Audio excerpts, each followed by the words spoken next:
ಇನ್ನು ಉಳಿದ 14 ಕ್ಷೇತ್ರಗಳಿಗೆ 23ನೇ ತಾರೀಕು ಮತದಾನ ನಡೀತದೆ.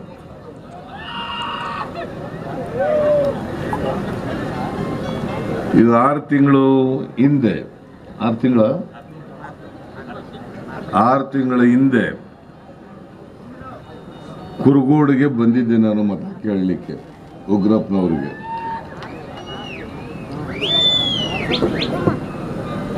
ಅದು ಒಂದು ಉಪಚುನಾವಣೆ. ನೀವೆಲ್ಲ ಉಪಚುನಾವಣೆಯಲ್ಲಿ ಉಗ್ರಪ್ಪನವರಿಗೆ ದೊಡ್ಡ ಪ್ರಮಾಣದಲ್ಲಿ ಆಶೀರ್ವಾದವನ್ನ ಮಾಡಿದ್ರಿ.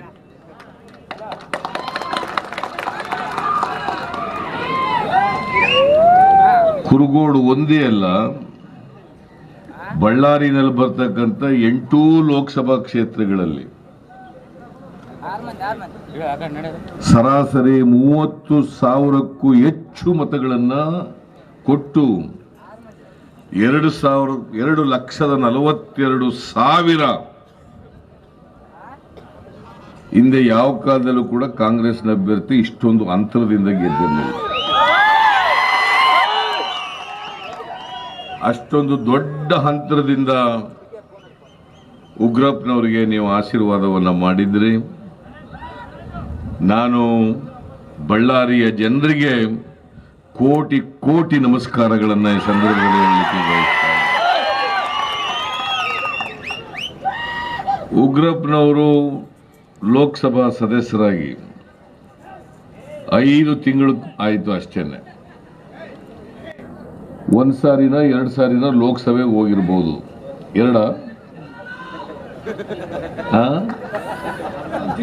1 ತಿಂಗಳು ಮಾತ್ರ ಲೋಕಸಭೆಗೆ ಅವಕಾಶ ಸಿಕ್ಕಿತ್ತು. ಸಿಕ್ಕದ ಅವಕಾಶದಲ್ಲೇ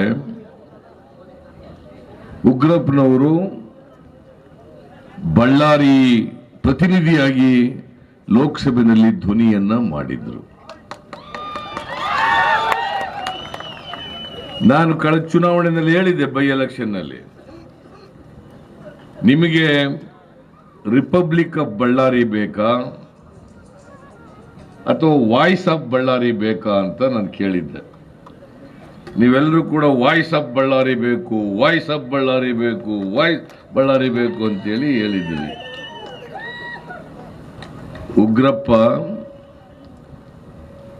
ಒಬ್ಬ ಒಳ್ಳೆಯ ಸಂಸದೀಯ ಪಟು.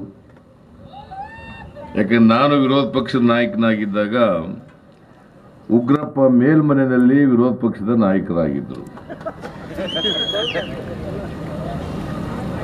ಅಂದಿನ ಸರ್ಕಾರವನ್ನ, ಬಿಜೆಪಿ ಸರ್ಕಾರವನ್ನ, ಯಡಿಯೂರಪ್ಪ ಇದ್ರು, ಸದಾನಂದ ಗೌಡ ಇದ್ರು, ಜಗದೀಶ್ ಶೆಟ್ಟರ್ ಇದ್ರು. ಅವ್ರ ಸರ್ಕಾರವನ್ನ ತುದಿಗಾಲಲ್ಲಿ ನಿಲ್ಲಿಸ್ತಕ್ಕಂಥ ಕೆಲಸವನ್ನ ಉಗ್ರಪ್ಪನವರು ಮಾಡ್ತಾರೆ. ಅದು ಯಾರಿಗೆ ಸಾಧ್ಯ ಆಗ್ತದೆ ಅಂತಂದ್ರೆ, ಯಾರು ಸರ್ಕಾರ ಜೊತೆ ಒಳ ಒಪ್ಪಂದಗಳನ್ನು ಮಾಡ್ಕೊಳ್ಳಲ್ಲ, ಯಾರು ಪ್ರಾಮಾಣಿಕವಾಗಿರ್ತಾರೆ ಅವ್ರಿಗೆ ಮಾತ್ರ ಸಾಧ್ಯವೇ ಹೊರತು ಇಲ್ಲರೂ ಸಾಧ್ಯ ಆಗಲ್ಲ. ನಾನು ಕೆಳಮನೆಯಲ್ಲಿ ವಿರೋಧ ಪಕ್ಷದ ನಾಯಕನಾಗಿದ್ದೆ. ನನಗೆ ಸವಾಲು ಹಾಕಿದ್ರು ರೆಡ್ಡಿ ಮತ್ತು ಅವರೆಲ್ಲ ಸಹಚರರು.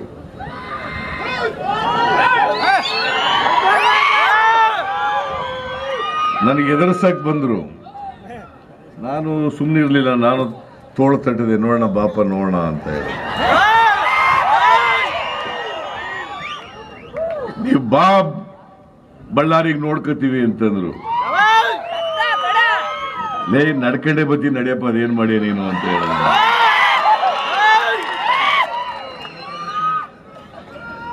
ನಾವೆಲ್ಲರೂ ಕೂಡ ನಡ್ಕೊಂಡು ಬಂದು ಅದು ಇತಿಹಾಸ ಆಗಿದೆ.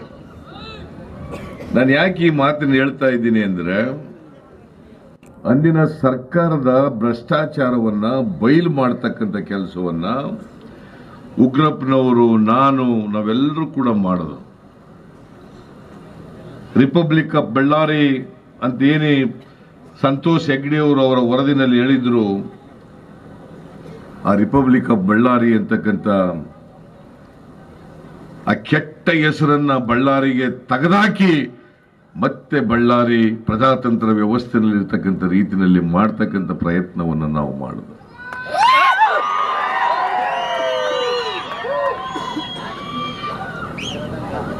ಉಗ್ರಪ್ಪನವರು ಇನ್ನ 5 ವರ್ಷ ನೀವು ಅವರಿಗೆ ಅವಕಾಶ ಮಾಡಿಕೊಡ್ಬೇಕು. 5 ತಿಂಗಳು ಮಾತ್ರ ಇದ್ದದ್ದು, ಇನ್ನ 5 ವರ್ಷ ಅವಕಾಶ ಮಾಡಿಕೊಡ್ಬೇಕು. ಆಗ ಉಗ್ರಪ್ಪನವರ ನಿಜವಾದಂತ ಸಾಮರ್ಥ್ಯ ಗೊತ್ತಾಗ್ತದೆ. ನಿಮ್ಮ ಪ್ರತಿನಿಧಿಯಾಗಿ ಏನ್ ಮಾಡ್ತಾರೆ ಪಾರ್ಲಿಮೆಂಟ್ ನಲ್ಲಿ ಅಂತಕ್ಕಂಥದ್ದು ಕೂಡ. ಇನ್ನೊಂದು ಅಡ್ವಾಂಟೇಜ್ ಏನು ಅಂತಂದ್ರೆ, ಮುಂದೆ ಬಿಜೆಪಿ ಅಧಿಕಾರಕ್ಕೆ ಬರಲ್ಲ, ನರೇಂದ್ರ ಮೋದಿ ಪ್ರಧಾನಮಂತ್ರಿ ಆಗಲ್ಲ.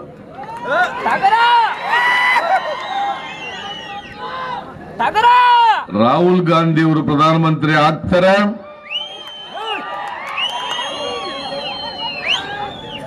UPA ಅಧಿಕಾರಕ್ಕೆ ಬರ್ತದೆ. ಉಗ್ರಪ್ಪ ಮಂತ್ರಿ ಆದ್ರೂ ಕೂಡ ಆಶ್ಚರ್ಯ ಇಲ್ಲ.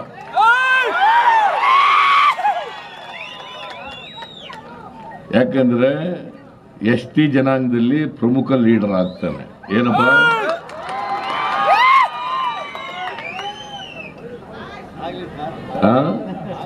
ಆಗ್ತಾನೆ, ಆಗ್ಲಿ ಅಲ್ಲ, ಆಗ್ತಾನೆ.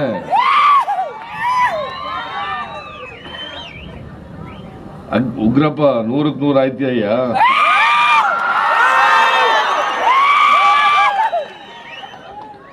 ಯಾಕಂತಂದ್ರೆ ಉಗ್ರಪ್ಪನಿಗೆ ಈ ದೇಶದ ಸಂವಿಧಾನ ಗೊತ್ತಿದೆ, ಕಾನೂನು ಗೊತ್ತಿದೆ, ಈ ದೇಶ ಗೊತ್ತಿದೆ, ಕರ್ನಾಟಕ ಗೊತ್ತಿದೆ,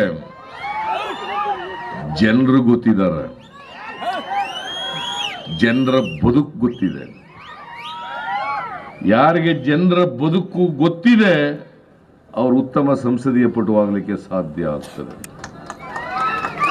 ಯಾರಿಗೆ ಜನರ ಬದುಕೇ ಗೊತ್ತಿಲ್ಲ, ಬಡವರ ಕಷ್ಟ ಗೊತ್ತಿಲ್ಲ, ರೈತ ಕಷ್ಟ ಗೊತ್ತಿಲ್ಲ, ದಲಿತರ ಕಷ್ಟ ಗೊತ್ತಿಲ್ಲ, ಮಹಿಳೆಯರ ಕಷ್ಟ ಗೊತ್ತಿಲ್ಲ, ಯುವಕರ ಕಷ್ಟ ಗೊತ್ತಿಲ್ಲ, ಅವ್ರು ಯಾವತ್ತೂ ಕೂಡ ಒಳ್ಳೆ ಸಂಸದೀಯ ಪಟುವಾಗಲಿಕ್ಕೆ ಸಾಧ್ಯ ಇಲ್ಲ. ಈಗ ನೋಡಿ, ನಾನು 5 ವರ್ಷ ಮುಖ್ಯಮಂತ್ರಿ ಆಗಿದ್ದೆ.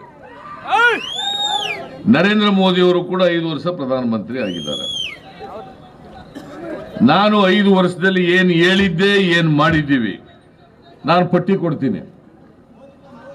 ನರೇಂದ್ರ ಮೋದಿ ಪಟ್ಟಿ ಕೊಡಕ್ ಸಾಧ್ಯನಾ? ಕೊಡ್ಲಿ ನೋಡೋಣ. ನರೇಂದ್ರ ಮೋದಿ ಏನಾದ್ರು ಅಚೀವ್ಮೆಂಟ್ ಮಾಡಿದ್ರಲ್ಲ ಕೊಡೋದು? ಏನು ಮಾಡೇ ಇಲ್ಲ. ನಾನು ಪ್ರಮಾಣ ವಚನ ತಗೊಂಡಂತ ಅರ್ಧ ಗಂಟೆನಲ್ಲಿ, 1 ಗಂಟೆನೂ ಅಲ್ಲ, ಕಂಠೀರವ ಸ್ಟೇಡಿಯಂನಲ್ಲಿ ಪ್ರಮಾಣ ವಚನ ಸ್ವೀಕಾರ ಮಾಡಿ ನೇರವಾಗಿ ವಿಧಾನಸೌಧಕ್ಕೆ ಬಂದು ಕ್ಯಾಬಿನೆಟ್ ಅಲ್ಲಿ ಹೋಗಿ ಅಧಿಕಾರಿಗಳ ಜೊತೆ ಚರ್ಚೆ ಮಾಡಿ ಫ್ರೀಯಾಗಿ ಅಕ್ಕಿ ಕೊಡ್ತಕ್ಕಂಥ ಕಾರ್ಯಕ್ರಮ, ಬಡವರಿಗೆ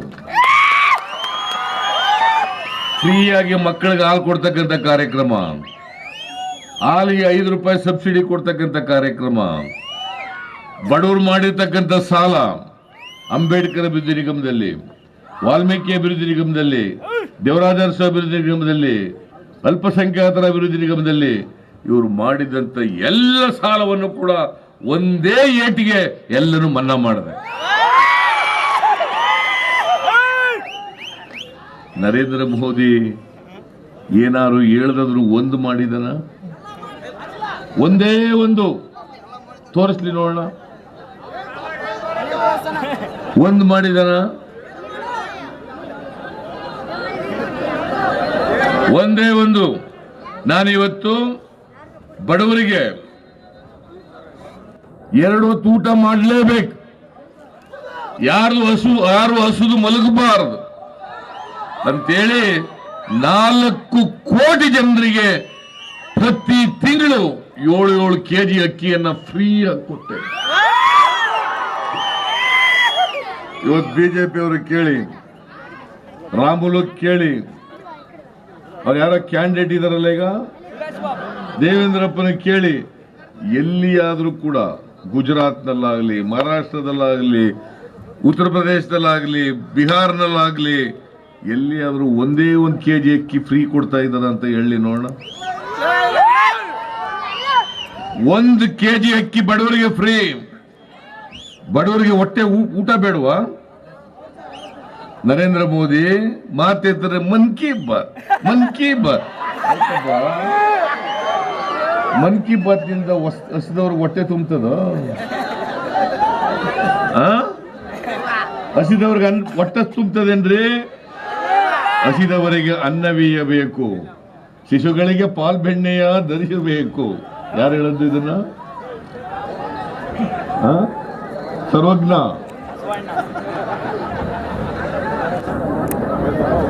ಏನು ಮಾಡಲಿಲ್ಲ. ನಾನು ಇಂದಿರಾ ಕ್ಯಾಂಟೀನ್ ಮಾಡಿದೆ. ಬಡವರು, ಕೂಲಿ ಮಾಡೋರು, ಕಾರ್ಮಿಕರು, ಆಟೋ ಓಡಿಸೋರು ಅವರೆಲ್ಲರೂ ಕೂಡ 5 ರೂಪಾಯಿನಲ್ಲಿ ಟಿಫಿನ್, 10 ರೂಪಾಯಿನಲ್ಲಿ ಲಂಚ್, 10 ರೂಪಾಯಿನಲ್ಲಿ ಡಿನ್ನರ್. ನರೇಂದ್ರ ಮೋದಿ ಒಂದೇ ಒಂದು ಇಂದಿರಾ ಕ್ಯಾಂಟೀನ್ ಮಾಡಿದ್ದೀನಪ್ಪ. ಮತ್ತೆ ಬಿಜೆಪಿಗೆ ಯಾಕೆ ವೋಟ್ ಹಾಕ್ಬೇಕು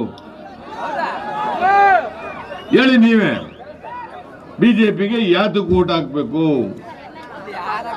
ರೈತರು ಇವತ್ತು ಕಣ್ಣೀರಲ್ಲಿ ಕೈ ತೊಳಿತಾ ಇದ್ದಾರೆ, ಆತ್ಮಹತ್ಯೆ ಮಾಡ್ಕೋತಾರೆ. ಸಾವಿರಾರು ಜನ ಸತ್ತು ಅವ್ರ ಹೆಂಡತಿ ಮಕ್ಕಳು ಬೀದಿ ಪಾಲಾಗಿದ್ದಾರೆ. ರೈತರ ಸಾಲ ಮನ್ನಾ ಮಾಡಿ ಅಂದ್ರೆ ಮಾಡಕ್ಕಾಗಲಿಲ್ಲ ನರೇಂದ್ರ ಮೋದಿ ಅವರೇ. ನಾನು ಮುಖ್ಯಮಂತ್ರಿ ಆಗಿರುವಾಗ ಅಸೆಂಬ್ಲಿನಲ್ಲಿ ಒಮ್ಮೆ ಚರ್ಚೆ ಆಯ್ತು. ಜಗದೀಶ್ ಶೆಟ್ಟರ್ ಹೇಳಿದ್ರು, ಸಿದ್ದರಾಮಯ್ಯನವರೇ ಸಾಲ ಮನ್ನಾ ಮಾಡಿ ರೈತರದ ಅಂತಂದ್ರು. ನಾನೇನು ಉತ್ತರ ಕೊಟ್ಟೆ ಅಂದ್ರೆ, ಜಗದೀಶ್ ಶೆಟ್ಟರೆ, ನಾನು ಸೊಸೈಟಿ ಸಾಲ ಮನ್ನಾ ಮಾಡ್ತೀನಿ. ನಿಮ್ಮ ಪ್ರಧಾನಮಂತ್ರಿಗಳಿಗೆ ಹೇಳಿ ನರೇಂದ್ರ ಮೋದಿ ಅವರಿಗೆ ಬ್ಯಾಂಕಿನ ಸಾಲ ಮನ್ನಾ ಮಾಡಲಿ ಅಂತ ಹೇಳಿದೆ. ನಿಯೋಗ ಹೋಗೋಣ ಅಂತ ಹೇಳಿದ್ರು. ನಿಯೋಗ ಕರ್ಕೊಂಡು ಹೋದೆ. ಜಗದೀಶ್ ಶೆಟ್ಟರ್, ಅನಂತ್ ಕುಮಾರ್, ಸದಾನಂದ ಗೌಡ, ಈಶ್ವರಪ್ಪ, ಶೋಭಾ ಕರಂದ್ಲಾಜೆ, HD ರೇವಣ್ಣ ಎಲ್ಲ ನಿಯೋಗದಲ್ಲಿ ಬಂದರು. ನಾನು ನರೇಂದ್ರ ಮೋದಿ ಅವರಿಗೆ ಪರಿಪರಿಯಾಗಿ ಬೇಡಿದೆ, ನರೇಂದ್ರ ಮೋದಿಜಿ, ಕರ್ನಾಟಕದಲ್ಲಿ 2 ವರ್ಷ ಭೀಕರವಾದಂತ ಬರಗಾಲ ಇದೆ, ನಮ್ಮ ರೈತರು ಆತ್ಮಹತ್ಯೆ ಮಾಡ್ಕೊತಾ ಇದ್ದಾರೆ, ನಮ್ಮ ರೈತರು ಉಳಿಸೋಣ ಕರ್ನಾಟಕದ ರೈತರನ್ನ. ನೀವು ಬ್ಯಾಂಕಿನ ಸಾಲ ಮನ್ನಾ ಮಾಡಿರಿ ದಯವಿಟ್ಟು, ನಾನು ಸೊಸೈಟಿ ಸಾಲ ಮನ್ನಾ ಮಾಡ್ತೀನಿ ಅಂತೇಳಿ ಬಹಳ ಬಹಳ ಬೇಡ್ಕೊಂಡೆ. ಈ ದುರಾತ್ಮ ಒಪ್ಪಲೇ ಇಲ್ಲ. ಹೋಗ್ಲಿ, ನನ್ನ ಜೊತೆ ಬಂದಿದ್ರಲ್ಲ ಗಿರಾಕಿಗಳು ಎಲ್ಲ ಬಿಜೆಪಿಯವರು, ಅವ್ರಿಗೆ ಹೇಳಿದೆ, ನೋಡ್ರಿ ನೀವು ಸ್ವಲ್ಪ ಇನ್ಫ್ಲೂಯೆನ್ಸ್ ಮಾಡ್ರಿ, ಸದಾನಂದ ಗೌಡ್ರೆ, ಅನಂತ್ ಕುಮಾರ್ ಅವರೇ, ಜಗದೀಶ್ ಶೆಟ್ಟರೆ, ಈಶ್ವರಪ್ಪ, ಶೋಭಾ ಕರಂದ್ಲಾಜೆ, ಈ ಗಿರಾಕಿಗಳು ತುಟಿ ಪಿಟಕ್ಕನ್ನಿಲ್ಲ, ಬಾಯಿನೇ ಬಿಡ್ದೇ ಇಲ್ಲ. ನರೇಂದ್ರ ಮೋದಿ ಹಿಂಗ್ ಮಾಡದ್ನ, ಆ ಯಡಿಯೂರಪ್ಪ ಮುಖ್ಯಮಂತ್ರಿ, Ugrappa leader of the opposition upper house ನಲ್ಲಿ, ಇವರು ಸಾಲ ಮನ್ನಾ ಮಾಡಬೇಕು ಅಂತ ಒತ್ತಾಯ ಮಾಡಿದ್ರು ಉಗ್ರಪ್ಪ ಯಡಿಯೂರಪ್ಪನಿಗೆ. ಯಡಿಯೂರಪ್ಪ ಮುಖ್ಯಮಂತ್ರಿ ಡಿಸೆಂಬರ್ 30, 2009. ಜ್ಞಾಪಕ ಸರಿಯಾಗಿದ್ದೇನೆಯಾ? December 30, 2009. Even today it is on record. ಅಲ್ಲಂ ಗೊತ್ತಿದ್ಯಾ? ಉಗ್ರಪ್ಪ ಒತ್ತಾಯ ಮಾಡ್ತಾರೆ ಸಾಲ ಮನ್ನಾ ಮಾಡಿ ಯಡಿಯೂರಪ್ಪ ಅಂತಂದ್ರೆ, ಯಡಿಯೂರಪ್ಪ ಏನ್ ಹೇಳ್ಬೇಕು ಮುಖ್ಯಮಂತ್ರಿಯಾಗಿ? ದುಡ್ಡೆಲ್ಲಿಂದ ತರಲಿ? ನಮ್ಮ ಸರ್ಕಾರದಲ್ಲಿ ನೋಟ್ ಪ್ರಿಂಟ್ ಮಾಡೋ ಮಿಷಿನ್ ಇಲ್ಲ. ಯಾರು ಹೇಳದ್ದು ಇದನ್ನ? ಮಿಸ್ಟರ್ ಯಡಿಯೂರಪ್ಪ. ಏನ್ ಹೆಸರು ಶಾಲೆ ಹಾಕಬಿಟ್ಟು ನಾನು ರೈತ ಹೋರಾಟಗಾರ, ರೈತ ಹೋರಾಟಗಾರ, ರೈತ ಹೋರಾಟ. ನೀನು ಮನೆ ಹಾಳಾಗ ₹1 ಸಾಲ ಮನ್ನಾ ಮಾಡಕ್ಕಾಗಿರೋದು ನಿನ್ ಕೈನಲ್ಲಿ.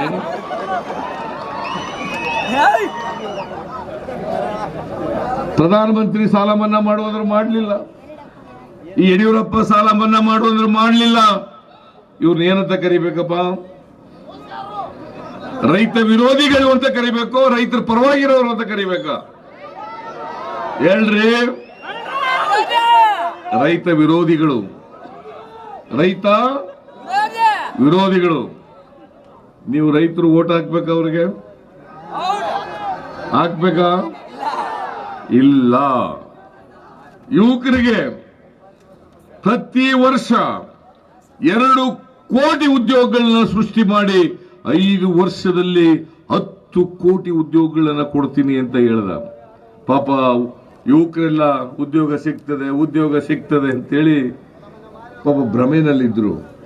ಆ ಹುಡುಗರು ಉದ್ಯೋಗ ಕೇಳಿದ್ರೆ ಏನ್ ಹೇಳ್ಬೇಕು? ಇವ ಪಕೋಡ ಮಾರಕ್ ಹೋಗಿ ಅಂತ ಹೇಳ್ತಾನೆ. ಅವ್ನು ಪುಣ್ಯ ಆದ್ಮೇಲೆ ಮಾನ ಮರ್ಯಾದೆ ಇದೆಯಲ್ರಿ ಇವ್ರಿಗೆ?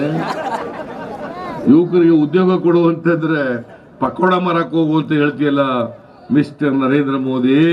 ನಿಂಗೇನಾದ್ರು ಮಾನ ಮರ್ಯಾದೆ ಏನಾದ್ರು ಇದೆಯೇನ್ರಿ ನಿಮಗೆ? ಯುವಕರು ಓಟ್ ಹಾಕ್ಬೇಕು. ವಿದೇಶದಲ್ಲಿ ಕಪ್ಪು ಹಣ ಇದೆ, ಸ್ವಿಸ್ ಬ್ಯಾಂಕ್ ನಲ್ಲಿ ಇಟ್ಬಿಟ್ಟಿದ್ದಾರೆ, ಎಲ್ಲ ತಗೊಂಡೋಗಿ ಅದನ್ನೆಲ್ಲ ತಗೊಬಂದು ತಂದ್ಬಿಡ್ತೀನಿ 100 ದಿನಗಳಲ್ಲಿ ಎಲ್ಲರ ಅಕೌಂಟಿಗೆ 15 ಲಕ್ಷ ಹಾಕ್ಬಿಡ್ತೀನಿ ಅಂತ. 15 ಲಕ್ಷ, ಅದು 15,000 ಹೇಳಿಲ್ಲ ಪುಣ್ಯಾತ್ಮ. 15 ಲಕ್ಷ. 15 ಪೈಸೆ ಯಾರು ಬಂತೇನ್ರಿ ನಿಮ್ಗೆ? ಬಂತ? ಮತ್ತೇನ್ ಮಾಡ್ಬೇಕು ನರೇಂದ್ರ ಮೋದಿಗೆ? ಮನೆಗೆ ಹೋಗು ಅಂತ ಹೇಳ್ಬೇಕು ಬೇಡ? ಮನೆಗೆ ಕಳಿಸ್ಬೇಕು ಬೇಡ? ಮನೆಗೆ ಕಳಿಸ್ಬೇಕು ಅಂದ್ರೆ ಇಲ್ಲಿ ಬಿಜೆಪಿ ಅಭ್ಯರ್ಥಿಯನ್ನ ಸೋಲಿಸ್ಬೇಕು. ಸೋಲಿಸ್ತೀರಿ ಅಲ್ವಾ? ಬಿಜೆಪಿ ಅಭ್ಯರ್ಥಿಯನ್ನ ಸೋಲಿಸ್ಬೇಕು.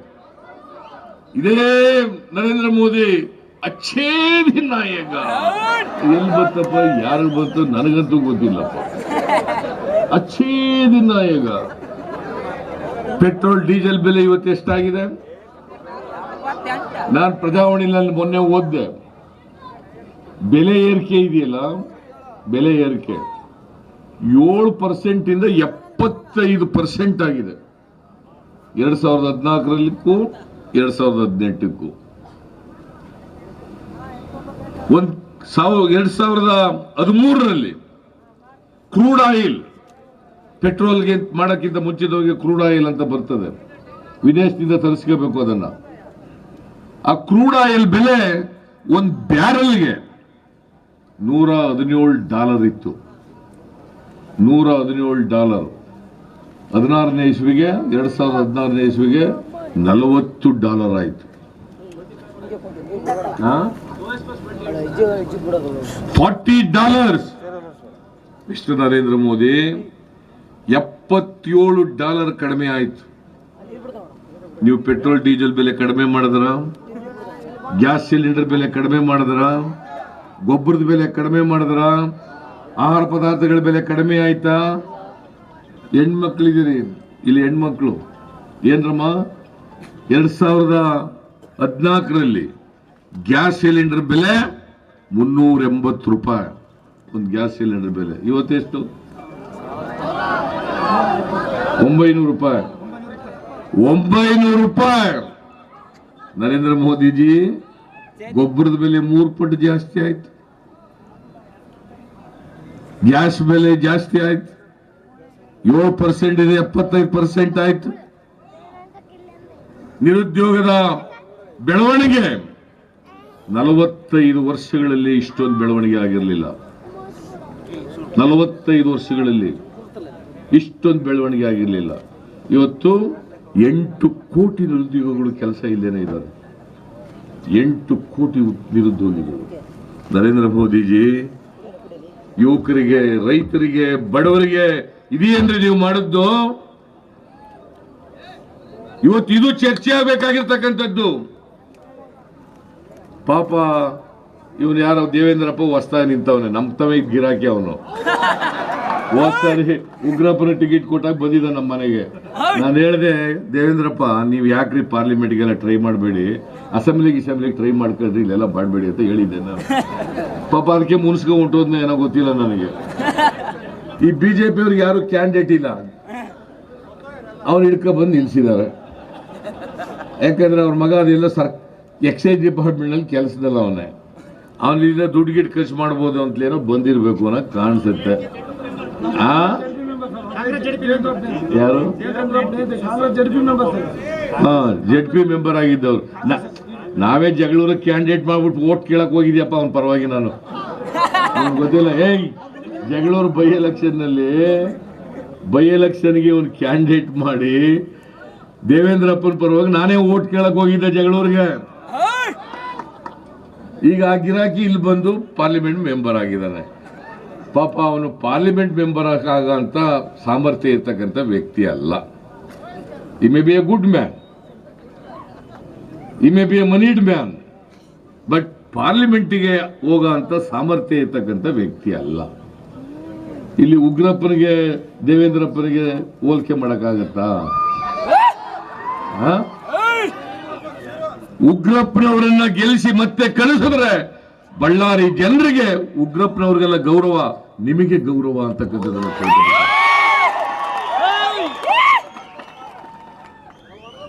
ನಿಮಗೆ ಆ ಗೌರವ ಅಲ್ವಾ?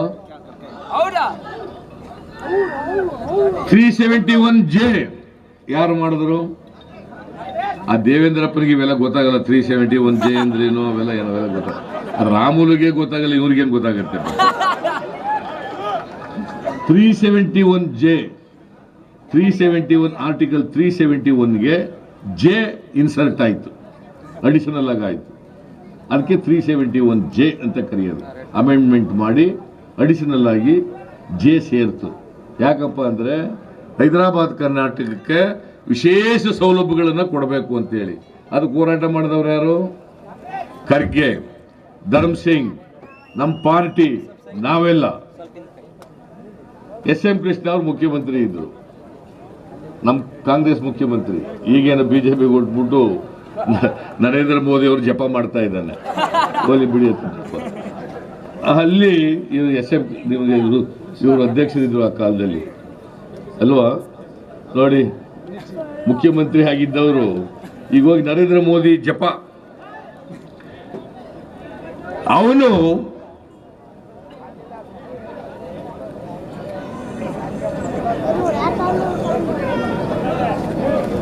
ಈ ಏನ್ ಹೇಳ್ತಾ ಇದ್ದೆ?